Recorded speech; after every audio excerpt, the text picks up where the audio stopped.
नमस्कार दोस्तों, स्वागत है आपका BMJ एकेडमी में। दोस्तों, इंडियन पॉलिटी के पिछले वीडियो में हमने संसद के अंग राज्यसभा, जिसे कि उच्च सदन कहा जाता है, के बारे में पढ़ा। आज के इस वीडियो में हम लोकसभा, जिसे कि निम्न सदन कहा जाता है, उससे जुड़ी सभी प्रमुख जानकारियों को देखेंगे। तो आइए दोस्तों शुरू करते हैं। लोकसभा। अनुच्छेद 81 में लोकसभा की संरचना का वर्णन किया गया है।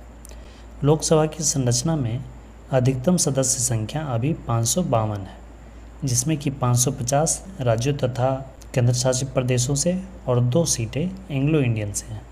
लेकिन वर्तमान में अभी 545 सीटें ही हैं, जिसमें कि 530 राज्यों से है और 13 सीटें केंद्र शासित प्रदेशों से है और 2 सीटें एंग्लो इंडियन के लिए आरक्षित हैं। परंतु ये जो आरक्षित सीटें हैं एंग्लो इंडियन के लिए, वो बस इसी लोकसभा तक के लिए है।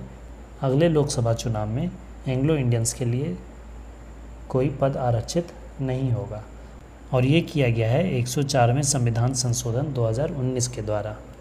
इस संविधान संशोधन के द्वारा एंग्लो इंडियन के लिए जो लोकसभा और राज्यों की विधानसभा में जो आरक्षित सीटें होती थी, उसे निष्प्रभावी कर दिया गया है। तो अगले लोकसभा चुनाव में एंग्लो इंडियन के लिए कोई आरक्षित सीट नहीं होगी और 2020 के बाद जितने भी विधानसभा का चुनाव होगा, उसमें भी एंग्लो इंडियंस के लिए आरक्षित सीटें नहीं होंगी। लोकसभा के सदस्यों का निर्वाचन जनता के द्वारा ही प्रत्यक्ष मतदान द्वारा निर्वाचित, जो कि सार्वभौम मताधिकार है। 18+ आयु के जितने भी भारतीय नागरिक हैं, वो इस निर्वाचन में भाग ले सकते हैं और अपना वोट अपने पसंदीदा उम्मीदवार को दे सकते हैं।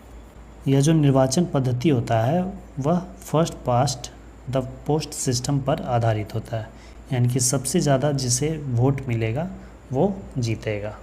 लोकसभा के सदस्य बनने के लिए योग्यता होनी चाहिए, भारत का नागरिक होना चाहिए, 25 वर्ष आयु पूरी हो जानी चाहिए और किसी लाभ के पद पर ना हो, यानी सरकारी नौकरी के पद पर ना हो। लोकसभा का कार्यकाल 5 वर्षों के लिए होता है, लेकिन आवश्यक नहीं है, पहले भी विघटित हो सकता है।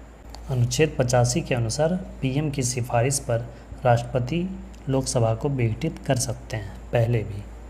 राष्ट्रीय आपात, जो कि अनुच्छेद 352 में है, उस समय अनुच्छेद 83(2) के अनुसार कार्यकाल को 1 वर्ष के लिए बढ़ाया जा सकता है। यदि आपातकाल लगा रह गया तो कार्यकाल कितनी भी बार बढ़ाया जा सकता है, परंतु एक बार में केवल 1 वर्ष के लिए ही बढ़ाया जा सकता है। तो ये जो 5 वर्ष है, वो उससे पहले भी हो सकता है विघटन से, और उसे बढ़ाया भी जा सकता है राष्ट्रीय आपातकाल लगाकर। आपातकाल खत्म होते ही 6 माह के अंदर अवश्य ही चुनाव हो जाने चाहिए। लोकसभा के प्रथम अध्यक्ष थे गणेश वासुदेव मावलंकर और वर्तमान अध्यक्ष हैं ओम बिरला। लोकसभा के अध्यक्ष का वर्णन अनुच्छेद 93 से अनुच्छेद 97 तक में दिया गया है। इसमें विभिन्न अनुच्छेदों में लोकसभा अध्यक्ष की कार्यशक्ति और कार्य के बारे में बताया गया। धन विधेयक, कोई विधेयक धन विधेयक है या नहीं, इसका फैसला लोकसभा अध्यक्ष ही करते हैं और यह अनुच्छेद 110 में दिया गया है। धन विधेयक, जो कि अनुच्छेद 110 में है, इसके साथ ही वित्त विधेयक, जो कि अनुच्छेद 117 में है, वह सिर्फ लोकसभा में ही प्रस्तावित किया जा सकता है, राज्यसभा में प्रस्तावित नहीं किया जाता है। संयुक्त अधिवेशन की अध्यक्षता, संयुक्त अधिवेशन बुलाने का अधिकार अनुच्छेद 108 के तहत राष्ट्रपति को होता है, परंतु इस अधिवेशन की अध्यक्षता लोकसभा अध्यक्ष द्वारा ही की जाती है। निर्णायक मत, लोकसभा अध्यक्ष को निर्णायक मत देने का अधिकार होता है। लोकसभा अध्यक्ष किसी भी प्रस्ताव पर पक्ष या विपक्ष में वोट नहीं दे सकता, किंतु अगर ऐसी स्थिति हो जाए कि पक्ष और विपक्ष दोनों तरफ से मत बराबर हो जाए, 50-50 हो जाए, तो उस स्थिति में लोकसभा अध्यक्ष निर्णायक वोट दे सकता है। परंतु आज तक लोकसभा अध्यक्ष को अपना निर्णायक मत देने की नौबत नहीं आई है। लोकसभा अध्यक्ष अपना त्यागपत्र उपाध्यक्ष को देते हैं और उपाध्यक्ष अपना त्यागपत्र अध्यक्ष को देते हैं। लोकसभा अध्यक्ष को स्पीकर कहा जाता है और एक होता है प्रोटेम स्पीकर।